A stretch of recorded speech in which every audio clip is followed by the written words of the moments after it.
Thank you for inviting me to the 15th celebration of Ceibal. I've been associated with it since 2010, and I'm very excited to talk about its origins and what it's accomplished over the last 15 years. And I think that this is a great opportunity to look at the theme of resilience, actually. So let me start there more generally. With the pandemic, let's call it pandemic time. This is a major opportunity, actually, as well as a number of constraints. And I think the immediate future is precarious. And Ceibal is in a great position, actually, to leverage it for even more than they've accomplished so far. So we see this in terms of how Ceibal reacted to the pandemic in Uruguay. They were the systems that were prepared, which were very few in number, were the ones that could act effectively. And so they've dealt with the crisis. I think you will see that in the country. They've dealt with that crisis. But now is the opportunity time, and that's what I want to talk about. What do you do for the next 5 years, or whatever time frame we want to take?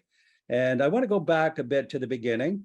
I think it's amazing because I've been now 12 years after the universal introduction of the technology, the computers, in 2007 or so.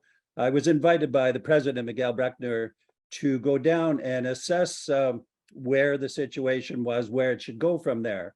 And I focused on what was happening and what some of the plans were. And very much the message that I gave, which has been followed up more thoroughly than I could have imagined, is that you have to link pedagogy, learning, to technology.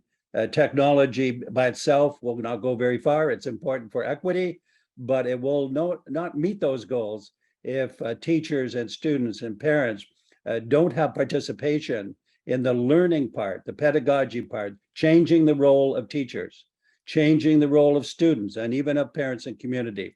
So that's what I recommended in 2010.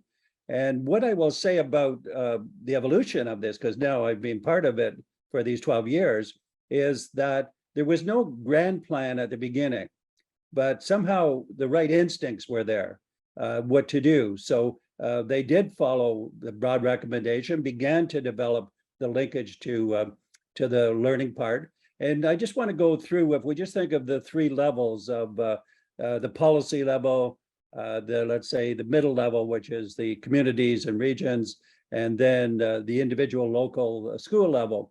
If I start at the policy level, what was I'm going to say impressive as it turned out is that the combination of agencies, so Fundación Ceibal, the ANEP, which is the Education Ministry, the Inspectorate, the President, all of those were in good relationships. And I think this is part of the strategy. Ceibal had an intent to be somewhat autonomous. We call it connected autonomy, but they also worked very hard to link in, and so did ANEP and others together. And anytime I went down there, all parts of that were present in the celebrations or the development.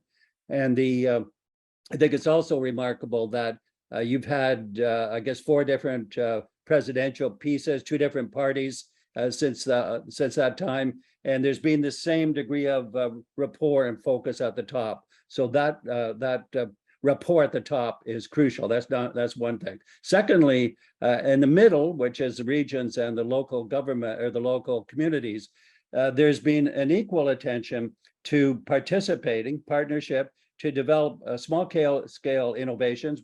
You've filmed a lot. We've seen those. We use them in our training. So tremendous creativity, but widespread across the whole country, and really to be able to have the coordination at the top and then the creativity and innovation at the middle and the local level has been an amazing accomplishment. Innovation has been marked by that. It's really in line with our new pedagogies for deep learning. 700 schools now are involved. Lots of innovation that's elevated the role of the student. That's made the teacher more powerful in relation to students, parents more involvement in the community. So I think those accomplishments, but what I like also about them is the transparency as that went along. That there was several, including the 15th year now, and the 10th year, I remember, focused celebrations. And these celebrations, all the parties were there. It wasn't just Ceibal on the stage. It was the inspectors, it was the ministry, the minister, everybody, local teachers and students. So you really get a sense of this is a communal collective enterprise, and that's what was what was developed. So I would say I'm going to mark this 15 years with mission accomplished to this point, which is a lot of innovation, a lot of commitment on the part of those levels I mentioned, internal to the levels, across the levels, and a lot of innovation and accomplishment. And that's been documented in the research.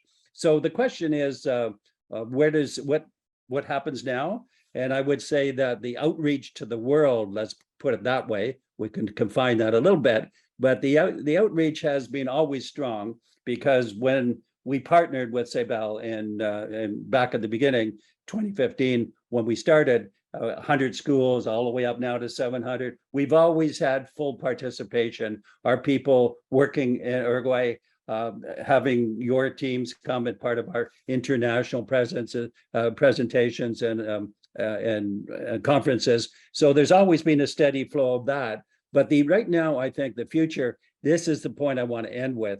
The future is still precarious. That this is, even though you're extraordinarily strong compared to other people during this period, it's still vulnerable. And so what has to happen now is the strength that you have to be leveraged.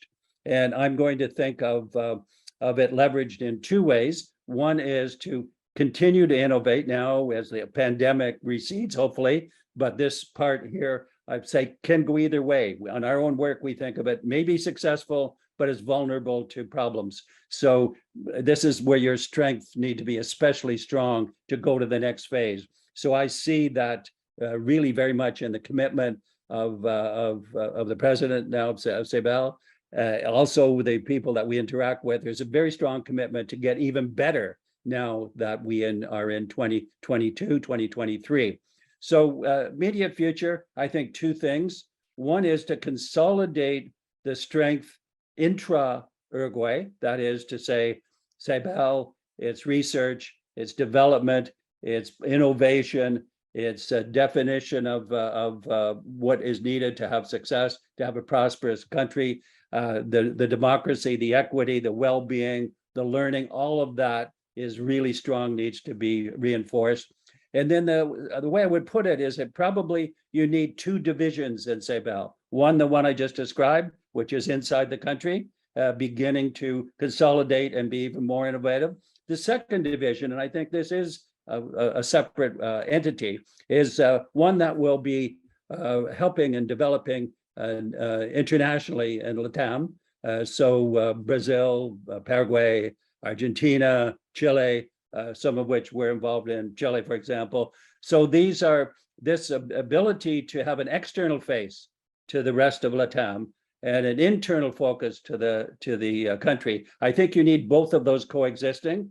And in your habit, the habit will be to learn from each side, always feeding it. Capacity as being the major development that you've been able to have among all of the partners that I've mentioned. And so from here on in, I think it's a new form of capacity. It's what you learn and contribute nationally in terms of consolidation and further development. And it's what you can contribute internationally in LATAM. And I would have to say for our new pedagogies for deep learning, internationally with the 20 countries we're involved in a lot of different situations. As part of the new development, and this is more innovation, ourselves in several countries we're partnering with are re-examining the content of the curriculum and the outcomes that are measured.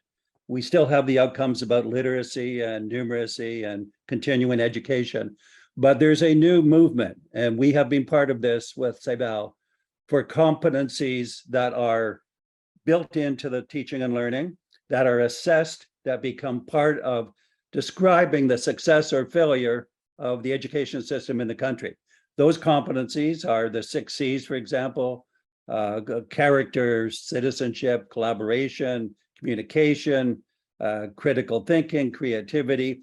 And those are now more recently embedded and put in your curriculum. So I think we can see a world movement to change away from the standardized test, which were a very passive way of learning, to the proactive learning around innovation and the measurement of transparency of the building of competencies.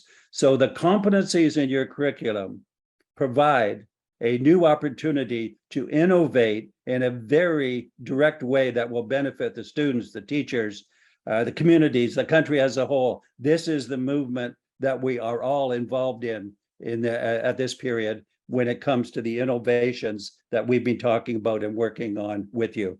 So I look very much forward to our team and myself being really closely connected. This is a crucial time right now. It's not just the celebration of 15 years, it's the leverage into the next 5 years or whatever it takes. And thank you for being a partner with us. It's fabulous to be able to do this together, and I look forward to what we do next.